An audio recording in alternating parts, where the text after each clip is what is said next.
So, folks, Thanks. I'd like to start. This is obviously an introduced panel. We all know George and what George does and why he's here. I think it's fair to say. Parris is an American blogger, philanthropist who supports organisations such as the White Spirit Wolf Sanctuary, along with George, and also the arts through the Pearl Foundation and the arts collective Meow Wolf. Will, of course, is Northern Ireland comic artist. Warrior, 2000 AD, Batman, Judge Dredd, Constantine. I met Will a number of years ago at Octocon, which is a long time ago at this stage, and I've been following him ever since, although he hasn't seen me yet, so I'm probably okay. And he's done storyboarding since 2011 for Game of Thrones. And Peadar grew up in Donegal on the right side of Northern Ireland. Sorry, Will.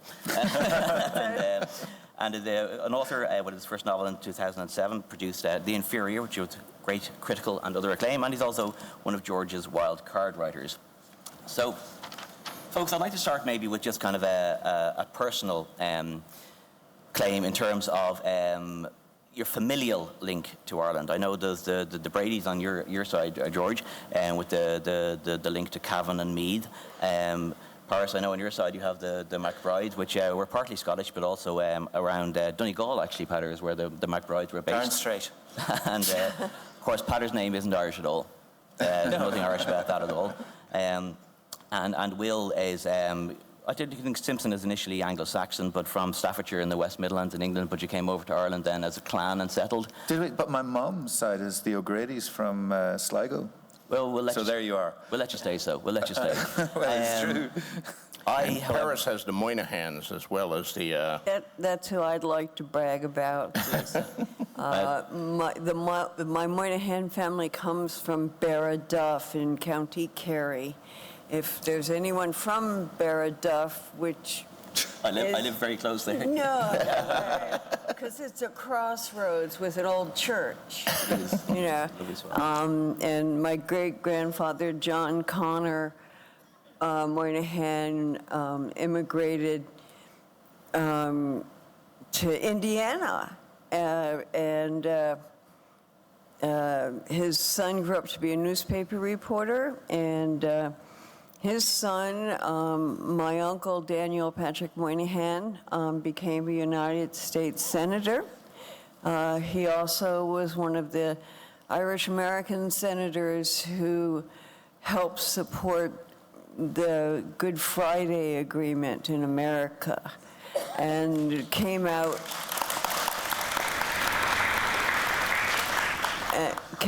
and said, it is no longer romantic to be collecting money for the widows and the children, since we know that that money is actually going to make more widows and children without family members.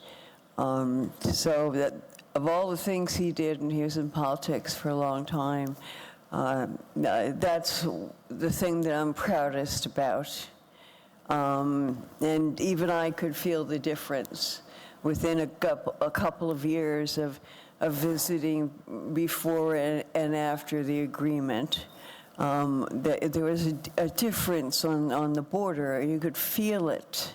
And, I hope it remains open, and I'm wishing for the best.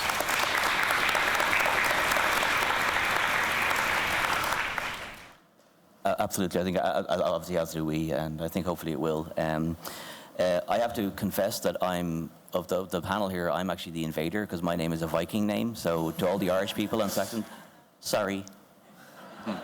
So George, the Brady's from Cavan and Meath, I think.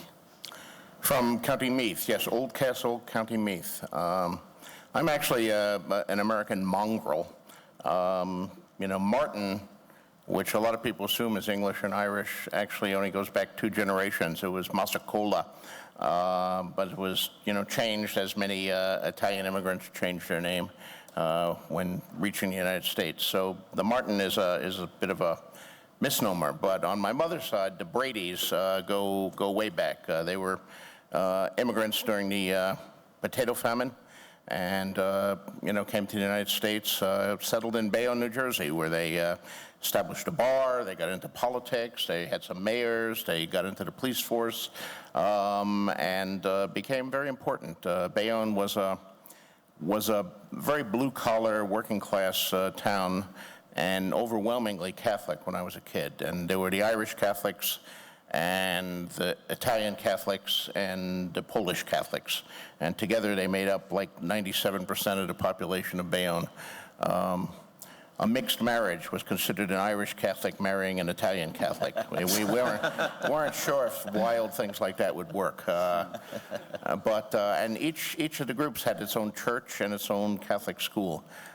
So we were in the St. Andrew's parish, which was the Irish Catholic thing, and I raised there. It's nice to know that there was no good separation. I mean, that's what Christianity is all about, really, separation of people. That's great. Peadar, I think your name is originally, as I said, kind of, the Anglicization is obviously Golden. Yeah. But you've embraced the Irish. Have your ancestors all been from Donegal, or? No. My ancestors were also Vikings, I'm afraid. Oh, right. Yeah. There's two of us. Yeah, two of us. We killed and murdered, and eventually found it easier to find victims in Cork, so settled down there. But I grew up mostly in Donegal, and that's kind of when people ask me where I'm from, I always say Donegal. I'd just like to point out that Peadar's family may have murdered or killed. I'm not commenting. And Will, on the other side of the border. Go on. I sense a Good Friday agreement may become unraveled here, Parris. I do not think so. I'll have you know, I'm very proud of my Irish family. So, my dad's a Northern Irish Protestant, and my mother was a Southern Irish Catholic, and there you go. You talk about your mixed marriages. Yeah, so the religions together, brilliant. Yeah, Mum's Sligo, Dad's from Ballymena, of all places. Oh, right. So that's a hell of a mix. Sorry to hear that, yeah. Look what it produced, look what beauty. Enough said. An escapist, that's what it produced. Somebody who wanted to get the hell out of everywhere. And we grew up in Derry. You're right, it's funny when So just around the corner from you. Yeah, that's right, yeah. It's so funny that they're so close across the border. Yeah. Yeah. We used to go and play in his sandbox, because it was close to our place. Yeah, that's right. Yeah, that's right. just there, took all my toys. Everything, occupied the sandbox. Yeah, no, I remember it well. So, I mean, you mentioned the escapism there, Will. I mean, what does the panel think? Ireland, I think it's fair to say, has a special relationship with creativity and produces maybe writers and other people. We've been described as punching above our weight and that kind of thing in terms of our creative output. What is it, do you think, about Ireland that leads to that creativity or engenders that creativity?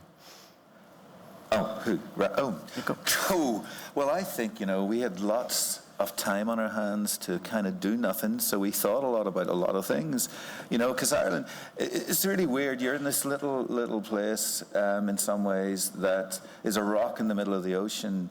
And in a way, you invent your own history, your own mythologies, your own everything by being there, because you weren't going to go anywhere else. It was like they, for some reason, you'd been condemned to be there. Right. But it was kind of a pleasant place to be condemned to. I do think we're a very inventive lot. I think we spend. You just have to be in a bar and listen to the stories that are, being told to you or you're telling, and you suddenly realize that your own voice is taking on this out-of-control factor and will say anything at any time. I love my own voice too, so I'm just going to interrupt. But also to mention it's a question of prestige as well, that storytellers have always been prized in this country. I mean, once upon a time, the bard was theoretically equal to the king in rank. And also people were terrified of bards because their words had power, a literal magical power as well. If they cursed you, you were really, really cursed. So, the prestige draws people to it. It makes people want to emulate it. Instead of wanting to work in banks where there's loads and loads and loads and loads of money, maybe they want the prestige and the admiration of the people around them. And I think in terms of science fiction and fantasy, there was also a very practical reason that where Ireland showed, their esteem they had for writers, because I know I don't know it's true any longer, but back in the 70s and perhaps into the 80s, Ireland had no income tax on writers. So, you know, Anne McCaffrey moved here, and Harry Harrison moved here, and various other science fiction writers moved here. I remember being at a convention once many years ago with Harry Harrison and telling me I ought to move to Ireland at once and there would be no income tax. He had it all worked out. He moved to Ireland, so there would be no... Always looking for the edge. But I think you started taxing writers, haven't you? Just Well, like other people? we don't tax books. I think the limit to which you can earn after which it's taxed. It's 50,000 euro, exactly. You say that like a man who's researched it a lot. Yeah, I have, yeah. I can live on that. But yeah, no, I think there is a strong tradition politically of supporting writers. Maybe not as much as supporting them as we should or as we would like to, but I think it's been there. And Parris, from your perception, what do you think brings the creative Irish out, for want of a better term?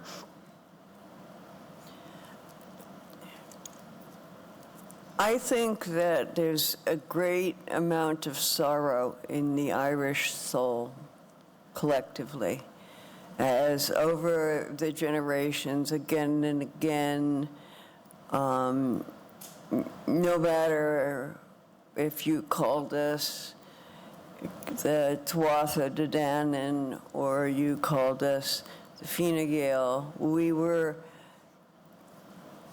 out stuck on this island. It's a lovely island. I really love this island, and I would move here if it wasn't for my mold allergy. But I think there's a deep sadness that, I don't know, maybe it's like looking at the Atlantic and knowing that there's nothing but thousands of miles between you and the next piece of land.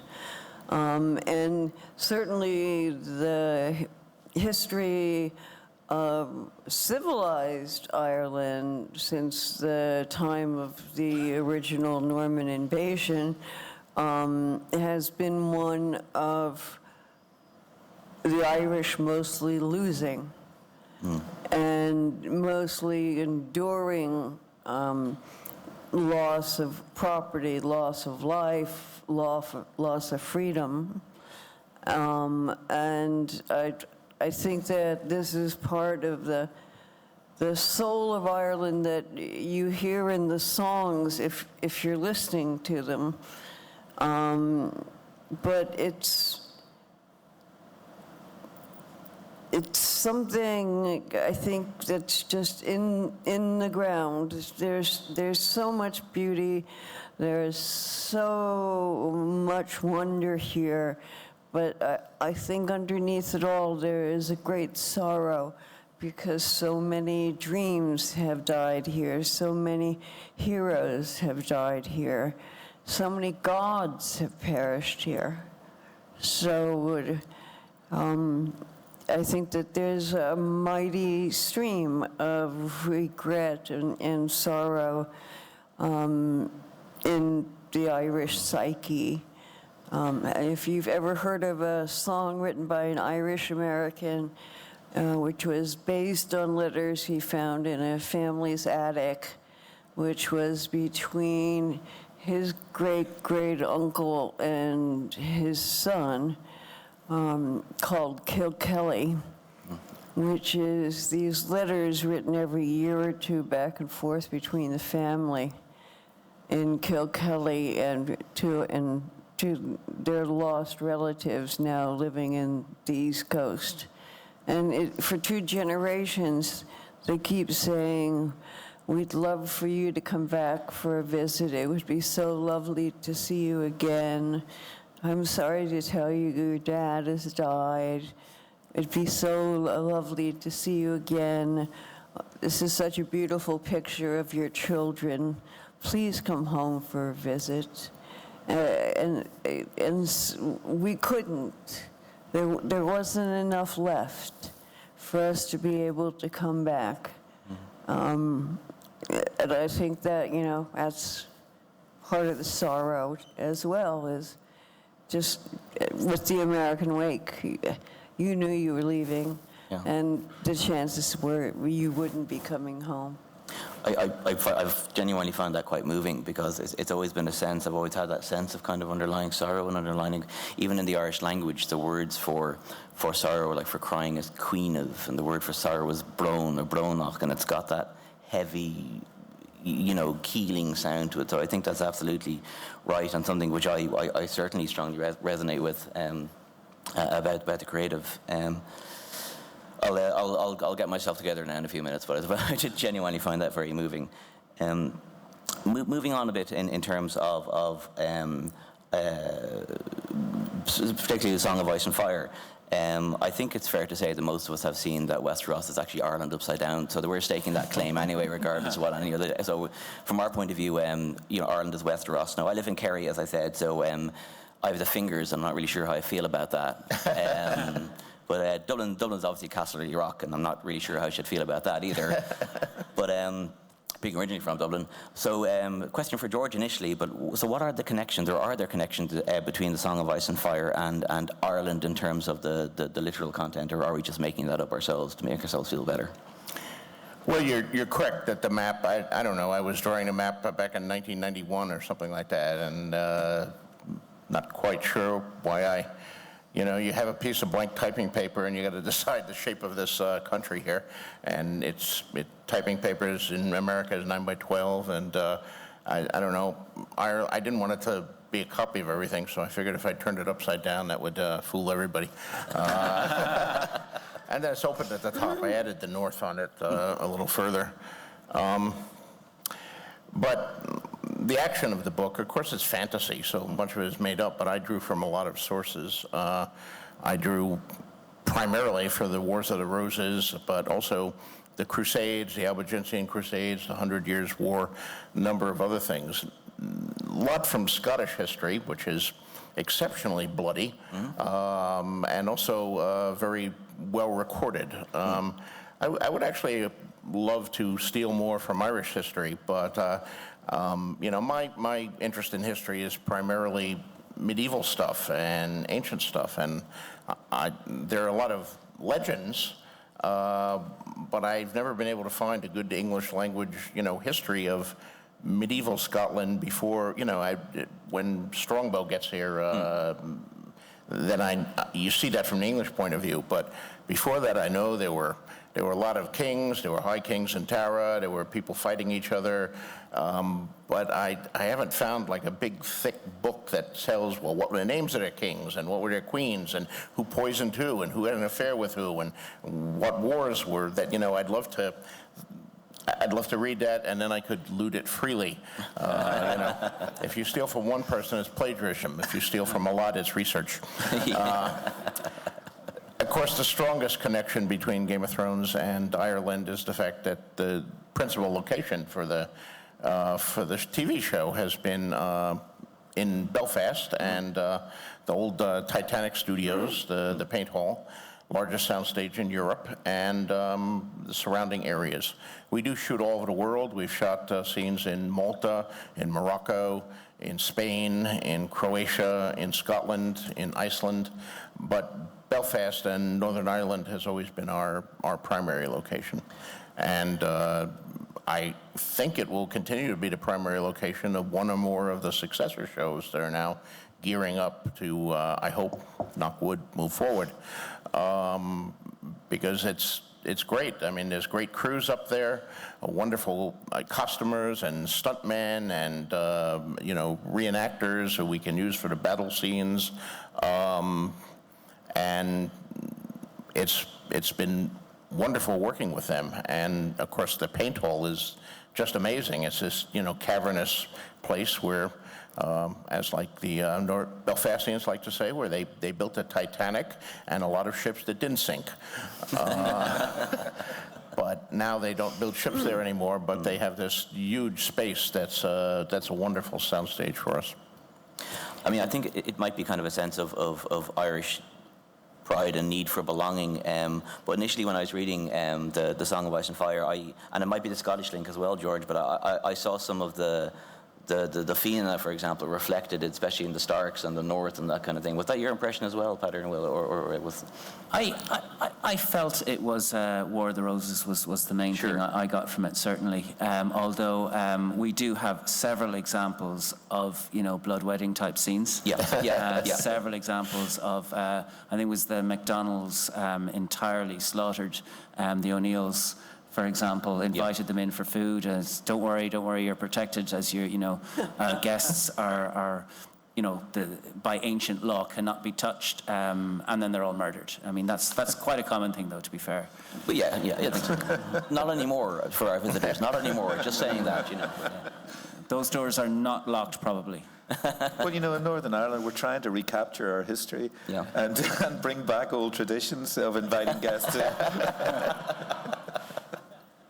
My father's family are Clan Gunn, and they're Scots. And a couple of years ago, we were visiting there, and I was really pleased to read in the paper that the chiefs of Clan Gunn and Clan Keefe had decided to agree to make peace between their clans over a 500-year-old argument. And it was just one of those great things. See, they were having some tough times, so a bishop said, so I want you guys to come and we'll work this out. And the agreement is that, there would be the chieftain, and the chieftain would be accompanied by the phrase, 12 horses.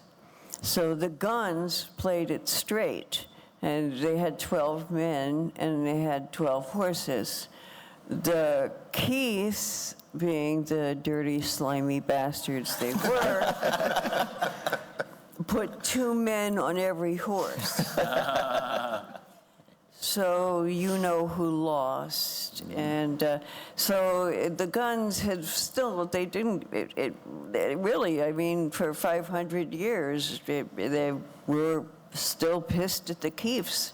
So a couple of years ago, they actually had a formal ceremony to make peace between the two clans.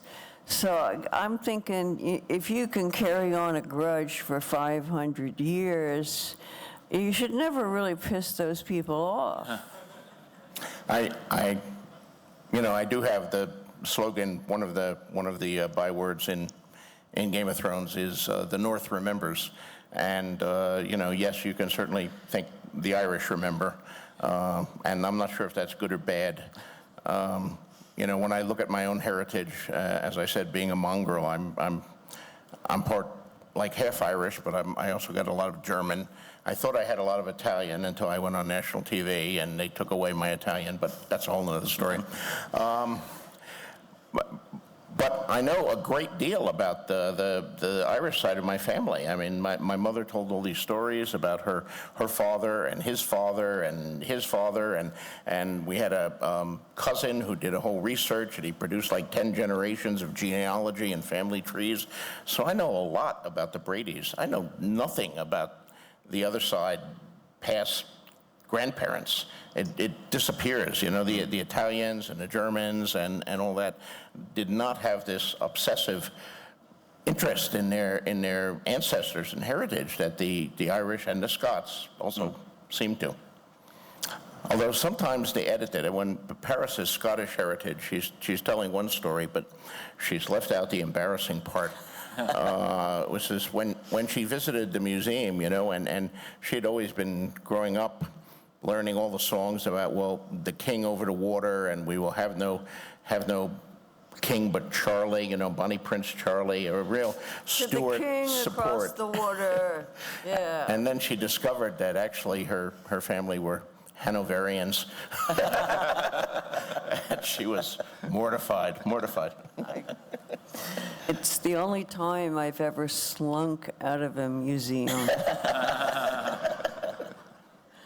But just on something right there, the Irish know how to hold a grudge for sure. The question of an 800-year thing knocking around somewhere, I think that we still probably haven't really fully gotten over. But we'll get there.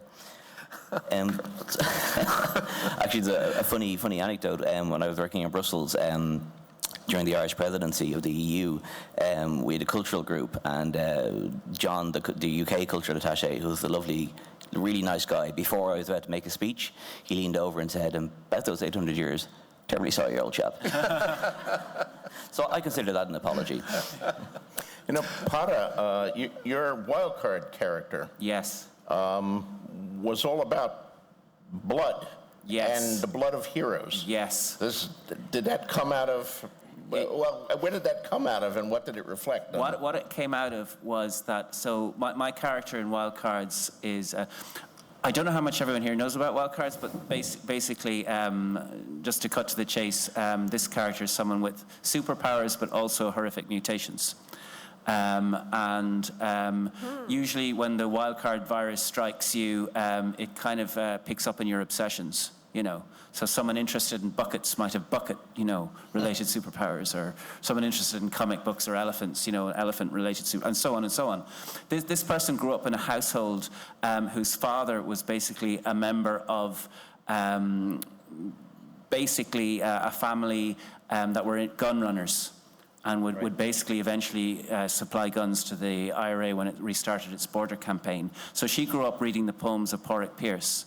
And Pádraic Pearse was all about blood sacrifice. We will go willingly into the maw of danger, have ourselves murdered, and our blood then will fertilize the roses of monstrous revenge. This is kind of the idea behind that. And she grew up absorbing all of this stuff. So the way she lives is she grows old very, very fast over the course of a couple of months. And when a hero dies in her presence, suddenly she's renewed and she's a young woman again. And she believes herself to be a reincarnation of the Irish goddess of, well, one of the three aspects of the Irish goddess of battle, Bibe. And so in the alternate history of Wildcard's universe, which is similar to our own, but we get to make small alterations in history. And so the Northern Ireland peace process in the Wildcards universe never succeeds, because this goddess of battle is there, and any time someone like John Hume or whatever is coming along and about to make peace, they have a horrible accident. And that's all down to her. George let me do this. He let me do this. A little bit worried about the amount of blood and violence on the panel. I might take a back seat just for a few minutes and kind of like, you know, hide. But but yeah, our history is quite bloody. So that's really interesting, Peadar, in terms of and from your perspective, in terms of the Good Friday Agreement not working and the peace process not happening, in the current environment, that's obviously quite relevant. Was the whole Brexit situation or the current thing in your mind as you developed that character? I'm a Brexit obsessive, to be fair. I'm very, very interested in it, but it was not. The thing about wildcards, or one of the things about it, is that if you're very, very lucky, and if George asks you to submit, you know, you get to come up with ideas, and you say, oh, I have a superhero can do this or can that. And George will say, no, we have 25 years of wildcards. We have 7 heroes who can already do the thing you're suggesting. Try again. And no, only 6 of those. And eventually, if you're lucky, you'll come up with some character interesting enough. And when I came up with Bibe originally, George actually, you know, answered me a few times and said, actually, it might be better if she did this or she did that. And kind of together we made the character, really, to be fair. You know, it was a collaborative process. So that's kind of how it worked from my perspective anyway. I will say that you know, in real life, I'm all in favor of peace, but fiction is built on conflict, and you know, there's that. If any of you have ever seen that classic movie, The Third Man, with Orson Welles, you know, he gives that great speech as Harry Lime about, you know, Renaissance Italy had you know, hundreds of years of betrayals and wars and poisonings and stabbings, and it produced a Renaissance, and Michelangelo and Leonardo da Vinci and all that. Switzerland had 500 years of peace and prosperity, and they produced a cuckoo clock. So there is something to be said for conflict, at least on the printed page. Well, it's like a lot of great artwork always came out of restriction. I mean, you think of all of the amazing symbolism that was in artwork throughout history, and so much of it, the really, really cool stuff, is always under pressure. You know, you can't do this stuff, so you've got to be very clever about how you do it. And writing is the same. You know, it's how we get across information, restrict a community, restrict society, and they'll produce brilliant stuff. So Ireland did the same thing. It restricted itself. Do you think that's necessary for a creative process, or is it just the best stuff comes out? I think it's great. I mean, it's like, you know, everybody getting whipped a little bit really helps. Or is that just some kind of That's just you. That's just you. No judgment. No judgment. No, but it's one of those interesting things. Sure. I mean, when we were doing 2000 AD work, you know, there was a lot of restrictions on what we could show, and yet you read 2000 AD and you think it's insane. I mean, the stuff that happens in it is over the top. It's wonderful, and yet that came out of restriction. What about Guilín? Did you have much kind of more freedom when you were doing this? Me, when I was doing that? No, that was me just saying, hey, wow, this is a great Irish hero. And he's like Conan, and I loved Conan. I was a big fan of the Robert E. Howard stuff. Sure. And, you know, I always wanted to draw Conan. And the closest thing I got, and this is when I was a kid, I did Guilín. And I loved it. I just wanted to go on for years with that. And then I had my first argument with an editor after issue 3. And walked out of the office with my artwork, which they said was theirs, and they weren't paying for it. I mean, you know, it was one of those. It was a fanzine. It was a starting point, and but it led to great things like Transformers. Sure. From Guilín to Transformers. Exactly. Natural link there. Absolutely natural link. Yeah, for sure. Yeah. How did you get into storyboarding for Game of Thrones? I was working on a film called Your Highness in Belfast, and my producer friend Mark Huffam came to me and said, would I mind doing some extra work on a potential TV series? And I kind of said, well, you know, what is it? And he said, I can't tell you. I said, well, what's it about? He said, it's medieval fantasy. And I said, well, we're kind of doing that with Your Highness. And so they asked me, they gave me little bits of a script, which actually turned out to be George's first book, and but I didn't know. There was no headers, there was nothing in it that informed me of what this was, and I had to draw a bunch of castles and knights in armor and a few giant wolves and some beheadings, and you know, I didn't know where this was leading particularly, but I happily drew them, went back to my day job on Your Highness, and then Mark, about halfway in, came over to me and said, we've got Game of Thrones. And I said, is that what I was working on? And he said, yes. And I said, does that mean I have a job? Which he said, yes. And that's how I started on the pilot, straight after Your Highness. I think I left Your Highness on a Wednesday, and on the Thursday I was working on Game of Thrones. And it was a lot of concept work to begin with. Storyboarding was just a secondary thing that I did on the pilot, and then after that it was storyboarding all the way. Okay. We're very grateful to Your Highness. We stole many of their sets. Absolutely. The throne room. The throne room. Just with slight changes. Yeah. The nifty thing for us when we went to the shipyard and saw them building and having built some of these sets while they were just beginning the filming process, was like, oh, look, here's, you know, the wonderful craggy cliff that we throw Bran off of, and oh, look, here's the Iron Throne, and so, you know, we're going around, we're looking at all these pieces, and we eventually go into the costume room, and Brian Cogman, who was the third eye of the Raven on the show, Brian was, you know, showing us all around, and I was trying to take pictures, and Brian's like, no, you can't show anyone that picture. That's the Hound's helmet. No. So I was getting a little bummed by this point because I wasn't being allowed to take any cool pictures of any of the really cool stuff we were seeing. And at one point, Brian takes us into this room where there's like a dozen people who are doing nothing but stitching and tooling leather. as one would in a 12th or 13th century leather factory. And every one of those people were reenactors. They had fallen in love with the history. They had fallen in love with the SCA. And, you know, one of them, as we were walking by, said to George, he said, Mr. Martin, and George went, yeah? He said, thanks for the job. Because my mom's been saying for 15 years, I'm never going to get any work doing this. And then went back to working on his leather, so. It also did wonders for beards in Ireland. Yeah. Yeah, I mean, it became a thing that every year before a casting and the auditions, the amount of hairy men wandering through Ireland, they were all coming to town to go and audition.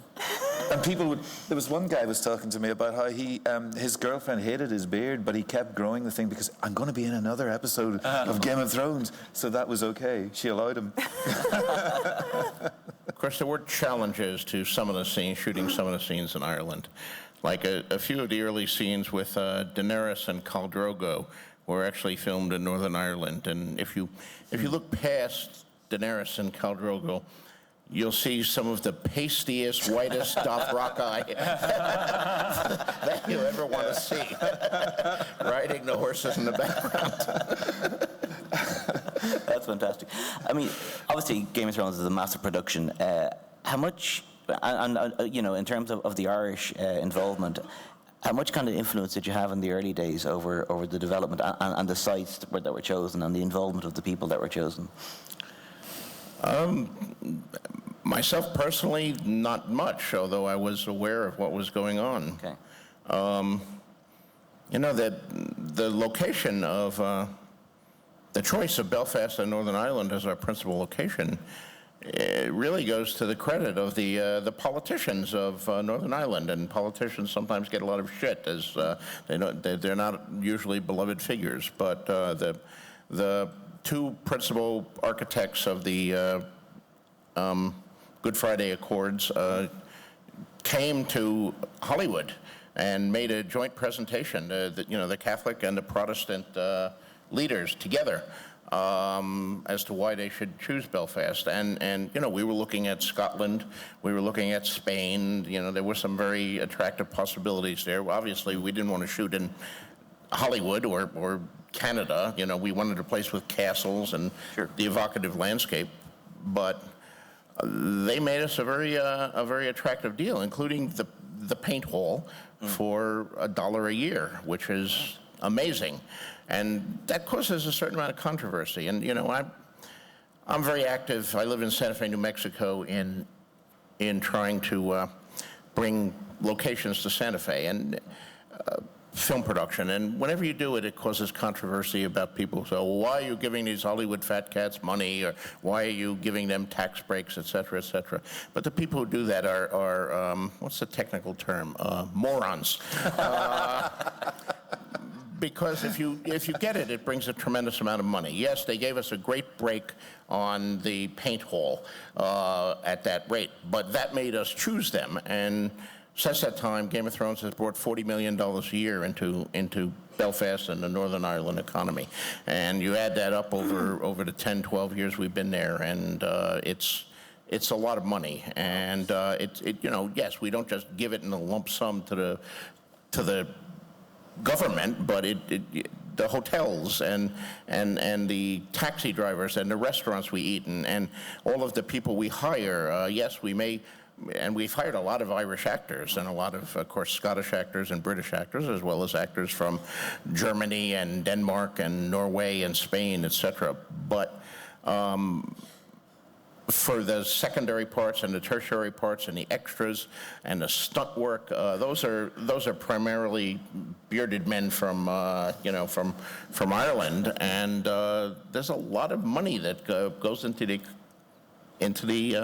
economy there. The whole of society in the north has noticed the difference in the place, right. And I mean, there's so many places, and especially now with the Legacy project and having sets for people to go and see and so on. And it's become, I mean, tourism in the north is insane.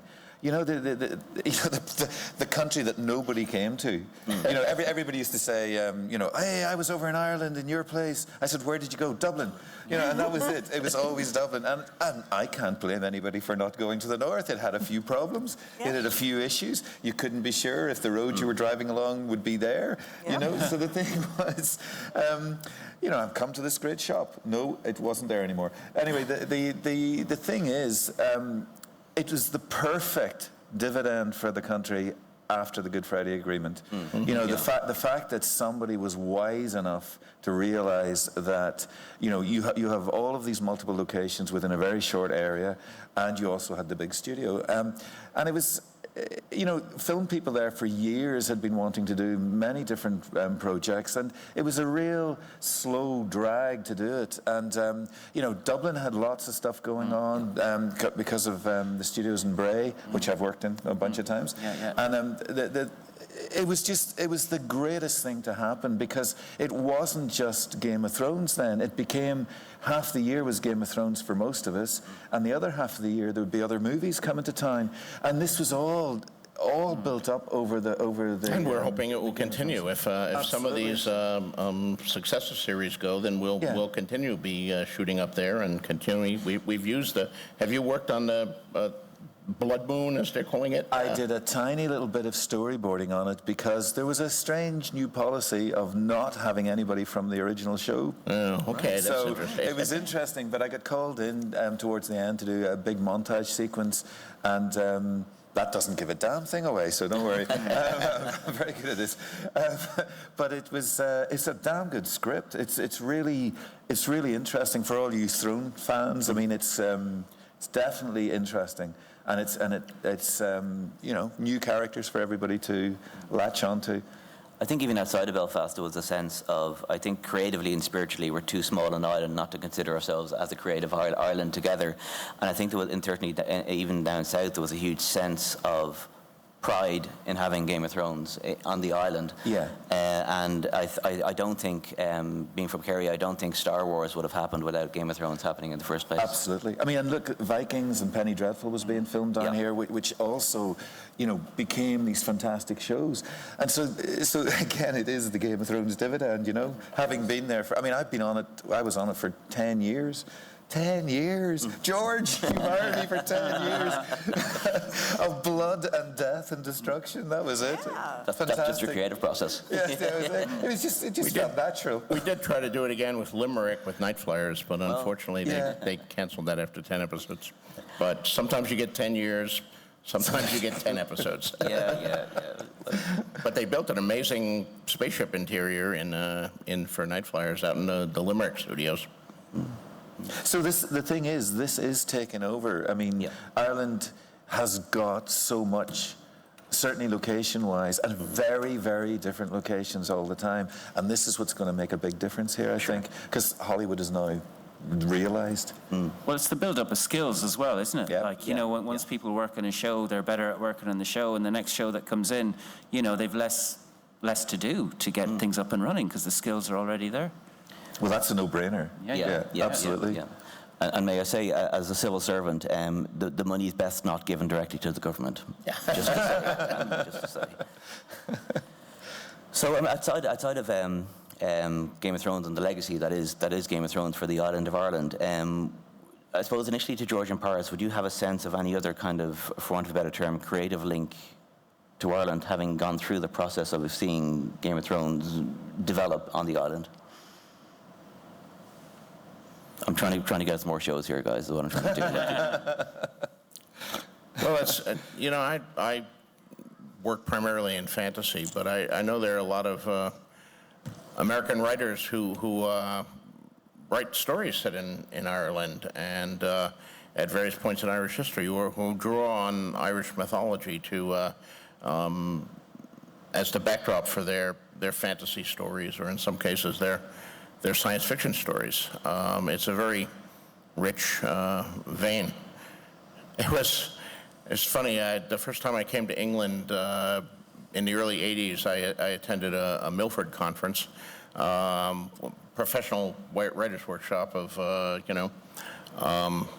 mostly British writers and a few guesting Americans like me. And there were like 4 Americans in there who had written Celtic fantasies. And there was one Welsh writer who was completely Celtic, and he'd written a book about Aztecs. Yes, people are attracted to something that strikes a chord in them, and it does seem that the Celtic myths and traditions strike a chord in a lot of writers. Parris reads a lot of them, I believe.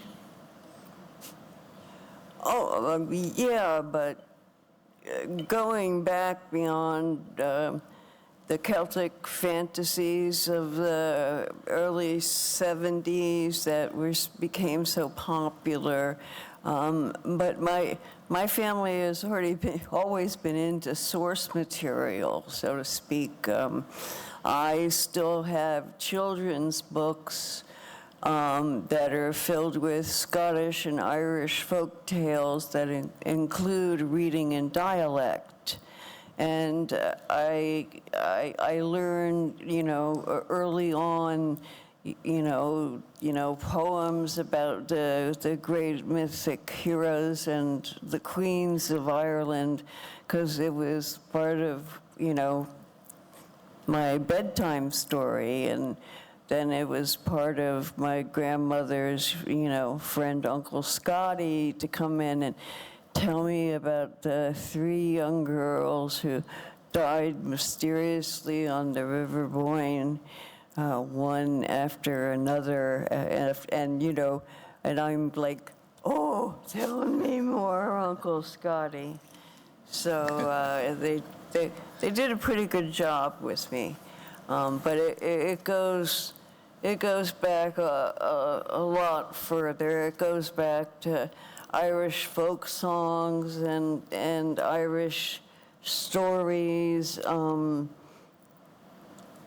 much more than it starts, in 1970. It for me, the source material of my love for Irish fiction has always been because my family said, here, you'll like it.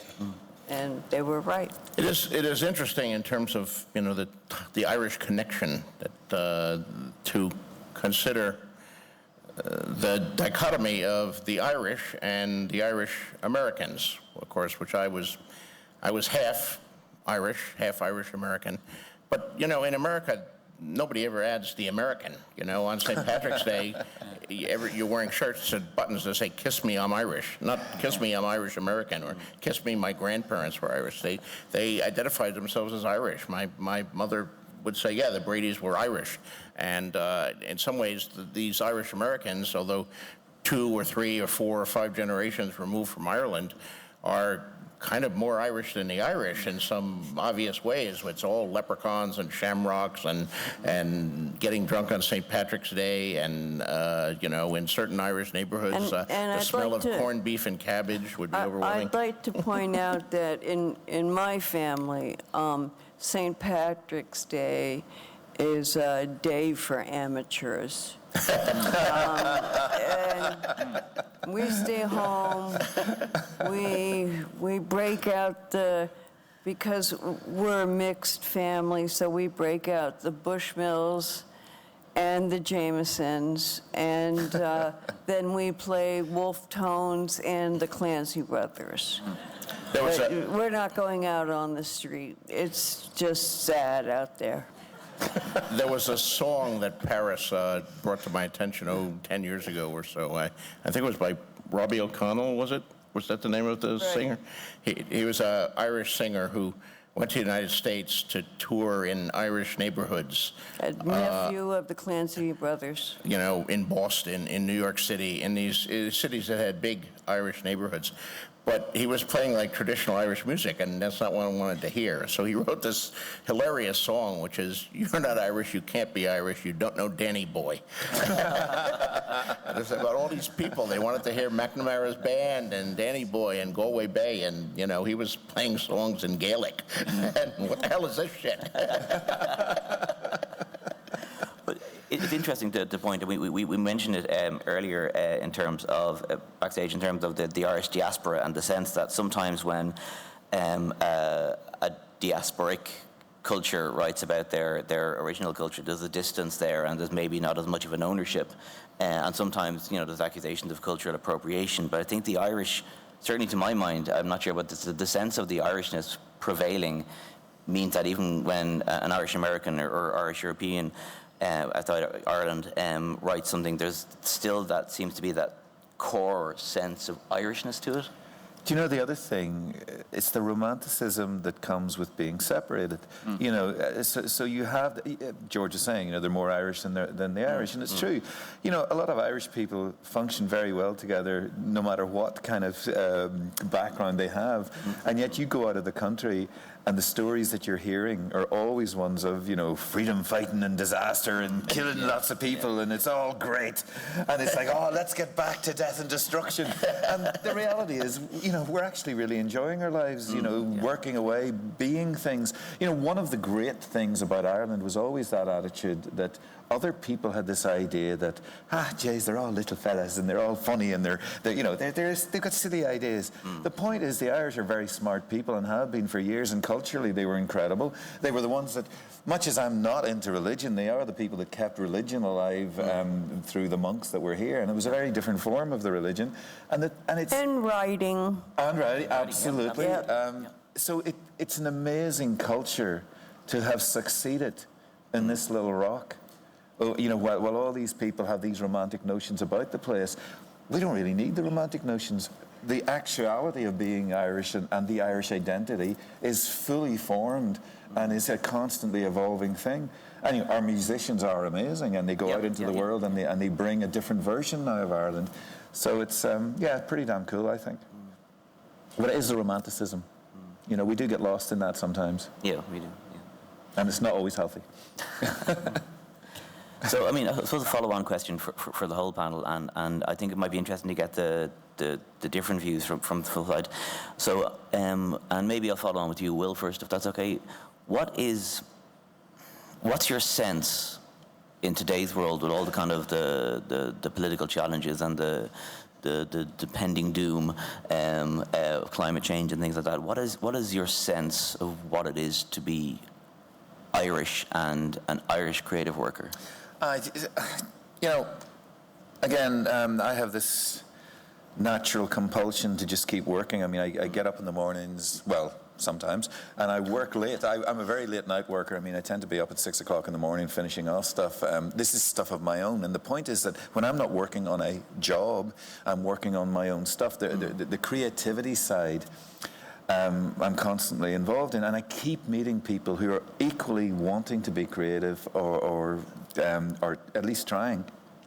And the thing is, there's so much desire to make a mark out there, and it's not a bad mark. People are trying to do wonderful things, and they're so inspired by everything else that has come before. And it's just, I think there's a healthy attitude within that. Now, as to the way our world is going, to me, there's a couple of people that stand out within the political world, and they're periphery political. And the thing is, you're wanting the ecological side of things to come to the fore. I am, anyway, because, the warnings are all there.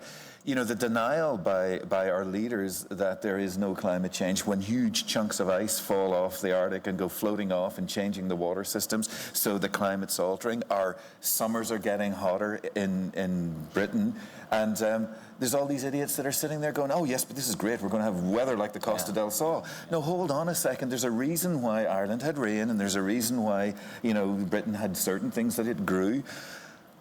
I really would like to see a point where now everybody comes to the fore and realizes that we cannot do the things that we're doing. There are so many technologies out there. George must be aware of so many of them in his desert world in Arizona or whatever.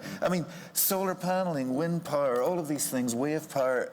mixtures of all of these things changes our environment, our climate. This whole thing about we're going to get rid of petrol cars by 20 whatever. No, I love my petrol car, but I would happily go electric instantly if you know they made the cars at the right price that you could afford to buy these things.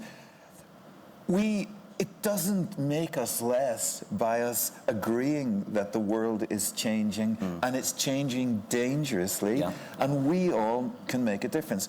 I try to make a difference in little ways. That's all I do. It's just me.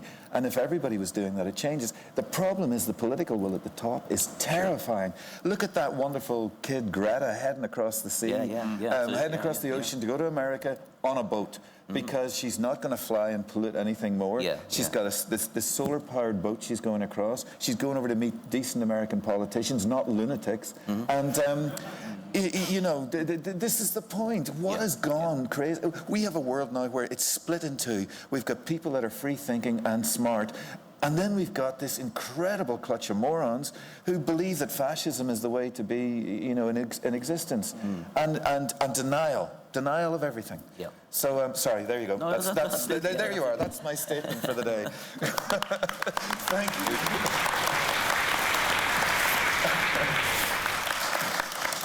We need to get you into politics. So, Peadar, but you know, it corrupts me entirely. I'm feeling the corruption already.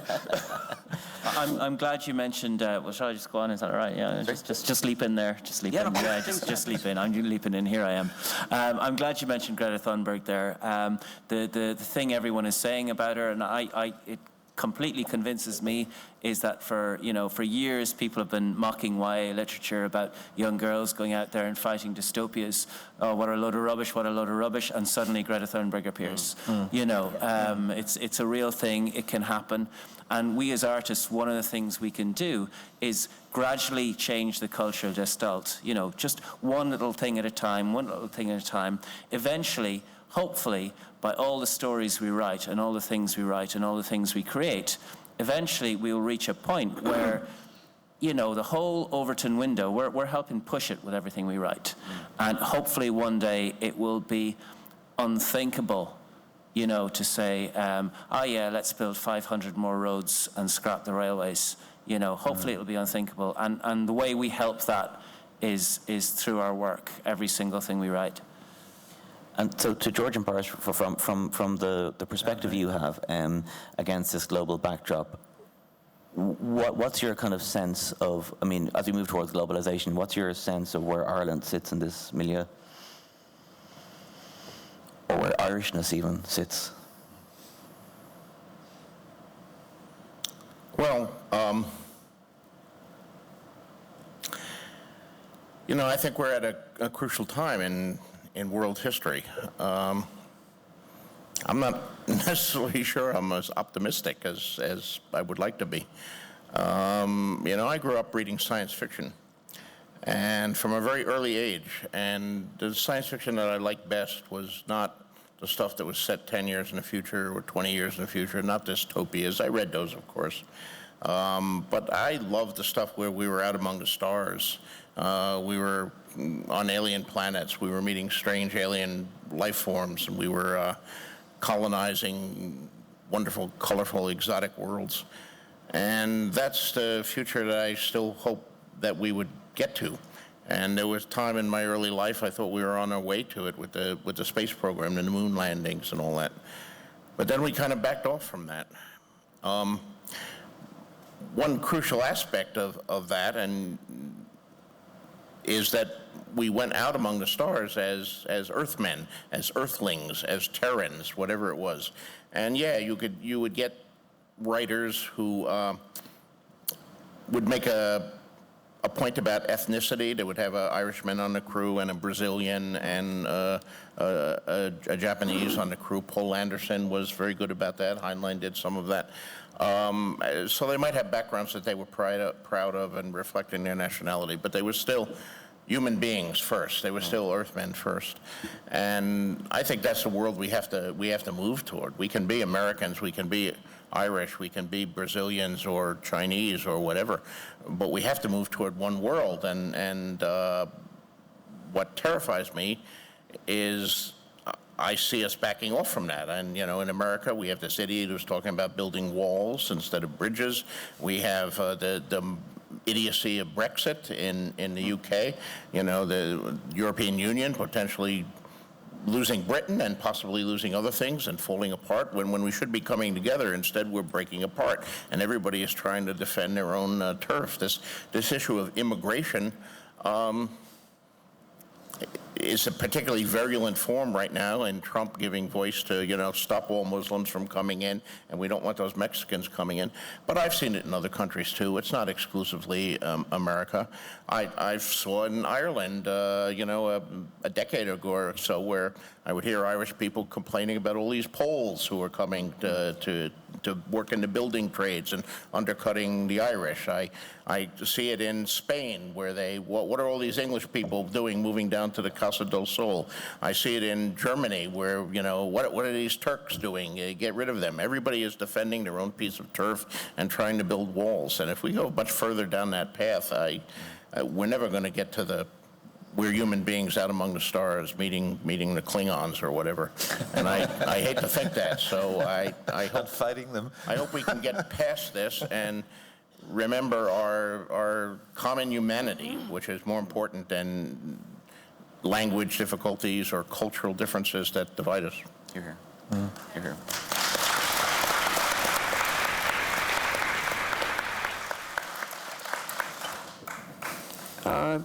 What George said. And just personally, if you're an inhabitant of this blessed island, I've seen maps that project what Ireland it will look like in 25 and 50 years. And within 50 years, there'll be places like the Rock of Cashel and several large mountains like Ben Bullen sticking out of the sea. And there's no pasture land, there's no Shannon River, there's just the highest elevated parts of Ireland will be left.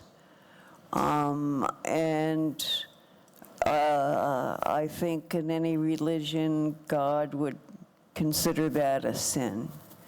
So do your best, protect your own island from fracking and golf courses. And I'm not just saying that because of my president, but golf courses are really toxic places, and they do a lot to kill wild animals that, you know, want to graze around the edges of the greens, and they use all sorts of horrible methods to keep their putting greens beautiful and perfectly clipped, and you do not want them. They do not pay for themselves.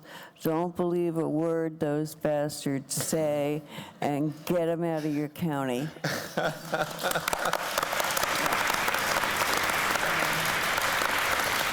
So we're going to open it up to questions and answers in a few minutes, but I think one of the things I believe that about the world as it is, when Ireland becomes a beacon of liberalism, you got to watch out. So I think we'll open the floor to some questions and answers. Third row back just there, yeah. We have a microphone on the way.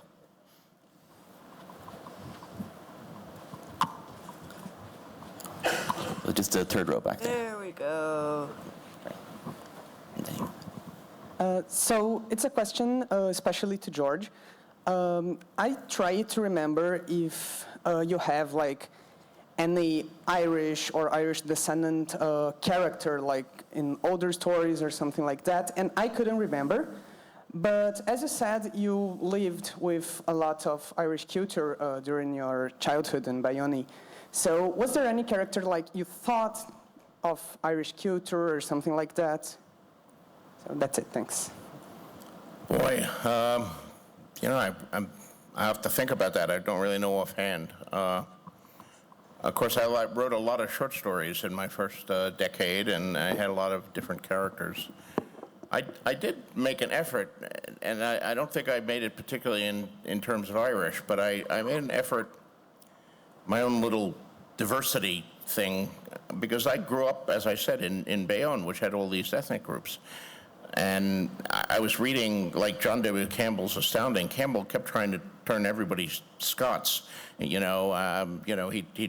He tried to get Asimov to change his name, which Asimov refused. He did other things like that. And you look at the people, and everybody in those early analog stories had a name that was basically English or American or Scots or Irish. So I deliberately had stories that had guys with Italian names and guys with Armenian names in one case. I never even knew an Armenian, but I threw in an Armenian name as the protagonist of one story. And it was all far future. I didn't claim that I was reflecting Armenian culture or anything. It was just reflecting the culture of Bayonne, where everybody was marrying everybody else and, producing these ethnic mixes, at least as far as the names went. I always, Roger Zelazny, the late, great Roger Zelazny, one of the greatest writers that the genre has ever produced. Roger Zelazny, of course, was a Polish name, and he had 3 children who he named Devon, Trent, and Shannon. And I said, what? Why are you naming all your children after rivers in the British Isles? But he just liked the names, so. Just 2 rows behind the initial questioner. Please.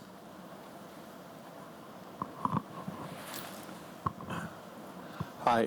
You've talked quite a lot about the television show, but I just wanted to have a question about the books. To get back to the books, the first couple of books take a long time for the paths of the characters to weave together. You showed great faith in the patience of the reader with those books. If you were starting now from scratch, perish the thought, would you have the same faith in the readers, or do you think you'd need to kind of up the pace and bring them together faster? Do you think things have changed, or would you still execute it the same way? Well, there are times when I'm wrestling with the complexity of this monster that I've created that I smack myself in the head and think, did it have to be 7 kingdoms? The 5 kingdoms of Westeros, that has a nice ring. I could have done it with 5 kingdoms. So yeah, sometimes I wonder. On the other hand, it has kind of worked out pretty well, so maybe I shouldn't look a gift horse in the mouth here. So I did it the way I did it, and that's the way I'm going to finish doing it. So there's that. And fortunately, I don't have to go back in time and do it over. But the thing is as some of you older people like myself will remember, is George kept saying, it's going to be 3 books. And then he started saying, it's going to be 5 books. And I would be sitting behind him going, 7 books. It's going to be 7 books. She's still saying 7, so that's good. If she starts saying 9, then abandon all hope. Any other questions out there? Oh, yep, just 3rd row back there, 4th row back. George, I first saw you back in '92 down at MagicCon when you were advertising the Doors or Doorways series. Doorways, yes. Which I love, by the way. I thought it was Thank you. great. I thought it was better than what came along afterward, which I won't mention. But what if that had succeeded? Would you be where you are now if that had taken off? No, I would not be. And that's a what if in my own personal life that I often consider. Doorways was a pilot, for those of you who don't know what he's talking about, an alternate world show that I developed for ABC in 1992 and 1993. And at one point it looked like we were going to get on the air, that we were going to get a series order. They were very high on the show. They ordered 6 backup scripts, which is an extraordinarily high number. Oddly enough, just a few days ago here in Dublin, I got together for dinner with Anne Gurnick, who starred as Kat in that show, who I hadn't seen in 27 years, and her translator, and we talked about the what might have beens. So if Doorways had been picked up and put on the ABC schedule in 1993, then it's a whole different path for me. I mean, at that time, I had already started Game of Thrones, and I had about 100 pages of it. I'd written that in '91, but then I put it aside when we got the Doorways pilot order.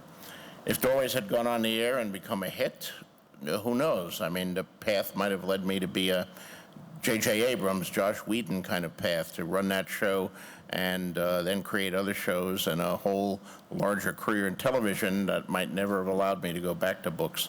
On the other hand, it might also have been a Night Flyers path where it's canceled after 10 episodes. And actually, when I reflect on it, I think it probably would have been the latter. I mean, Doorways was a very ambitious show. It was an alternate world show. It would have been the first alternate world shows on television.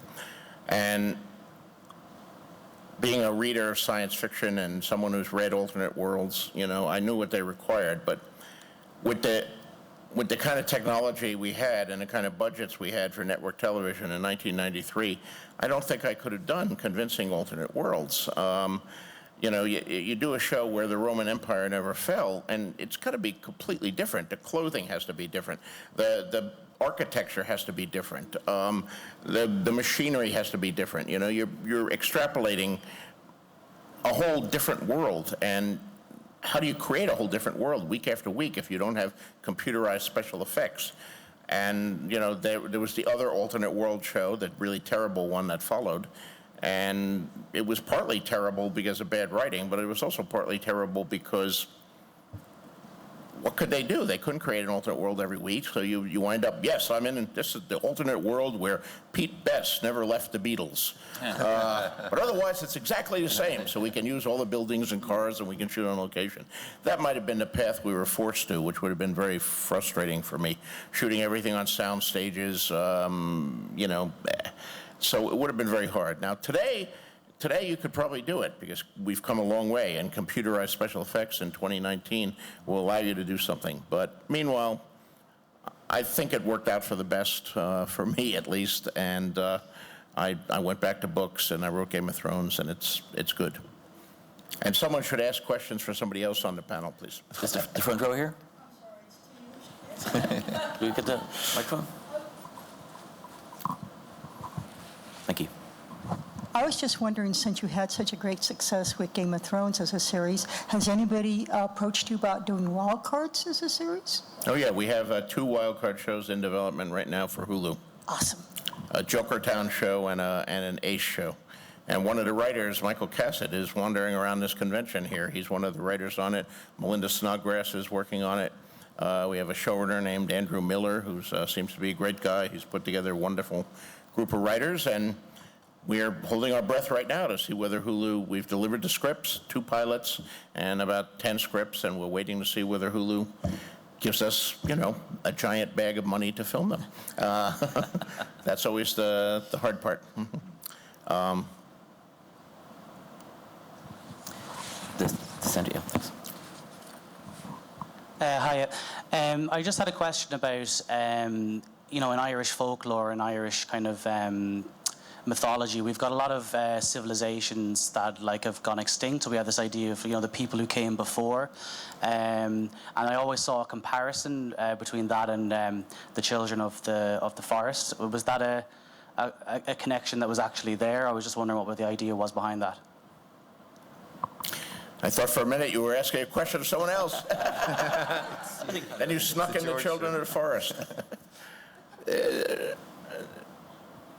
You know, the civilization races that have gone before are an idea as old as fantasy. I mean, Tolkien has it, the elves are fading, the dwarves are fading, we're beginning the age of men. Robert E. Howard had it, the Hyborian age, but before the Hyborian age, there were other ages. There was, you know, Atlantis, which fell. Moorcock had it with Elric and Melniboné. It's a fantasy trope that everybody has done, so I don't claim to be anything original there. I did try to give it a little twist and reimagine the children as something other than just human beings with pointy ears. And now somebody ask a question for them. Well, I actually will, just following on from that, to Peadar and Will, and Peadar, you might lead on this if you don't mind. Just, do you think that you're talking about the death of other mythologies and other people coming after that as well? Do you think that Irish mythology is particularly more vibrant in terms of its longevity and its survivability than some other cultures? Or I wouldn't say that. Mythologies, rather. I wouldn't say it's that, but the Irish mythology has a huge tradition of cultures disappearing and races disappearing. The whole Book of Invasions or Book of Conquests or Leber Gabala Erin, whatever you want to call it, tells the story of all the different races that came to Ireland and what happened to them before we came along and took their land and took over. A lot of them were extinct, a lot of them married into us, a lot of them became us. So that tradition has been going a very, very long time. Yeah, the thing I like about it all is that things don't disappear completely. I mean, if you think, right, the Tuatha De Danann meant to become the fairy people, right? They're meant to have gone under the hills and so on. I mean, that stuff is constant within being Irish. I remember my mum, when I was a kid, telling me stories about all sorts of crazy creatures and things, and all of the things that people put aside as being, Irish kind of superstition, and that it's only superstition. The thing is, it still comes out in everyday worlds that we're existing in. No matter how sophisticated we get and how technologically savvy we get, we still have terms, phrases that we come out with that are hearkening back to the Tuatha De Danann, to little people, to fairies and all sorts of stuff, and headless horsemen and so on. I've been doing a job recently where do you actually know that we have a dragon in Ireland, in the north of Ireland, that is supposed to be tied up with chains at the bottom of the Foyle River near McGilligan and so on, where this thing, when St. Patrick was chasing the snakes out of Ireland, it was underwater at the time. In the lake. There you go. And the thing is, it's meant to be there to this day because it had to get caught again, and it's under the waters and creates all sorts of weird currents and things. Now, that's stuff that we're revisiting and, going back to our Irish mythology. What I love about Ireland, we can go to the places where these stories are set. You can walk around and this road is meant to be where this took place. Stone circles in the middle of the... It's still... It's inherent in us. You don't lose everything about civilizations. They get carried on. My favourite one is Maeve's Piss Pit, where the Queen had to go to the loo so strongly that it came like a waterfall and created a canyon, which is there to this day. There you go. There you go. Something for us to all aspire towards. We have time for one more question, I think. Yep, just in the front row here, second row there.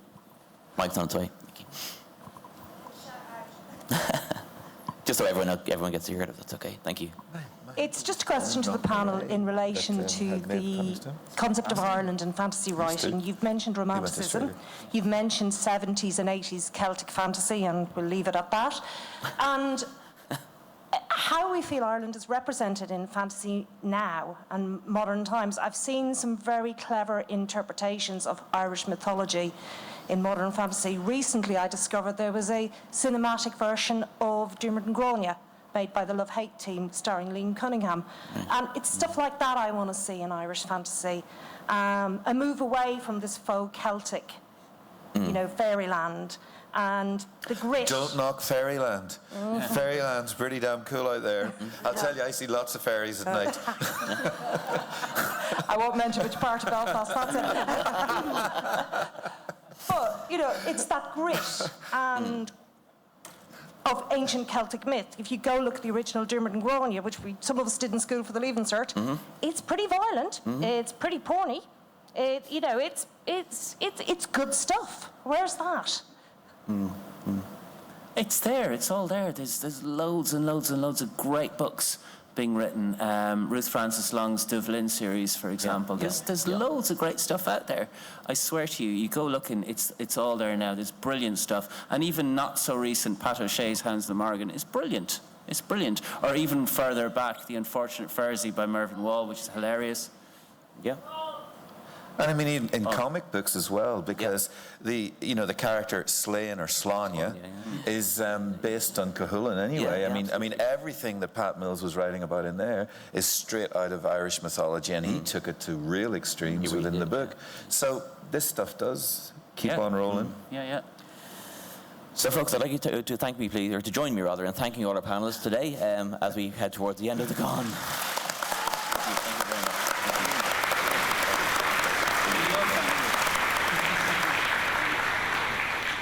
much.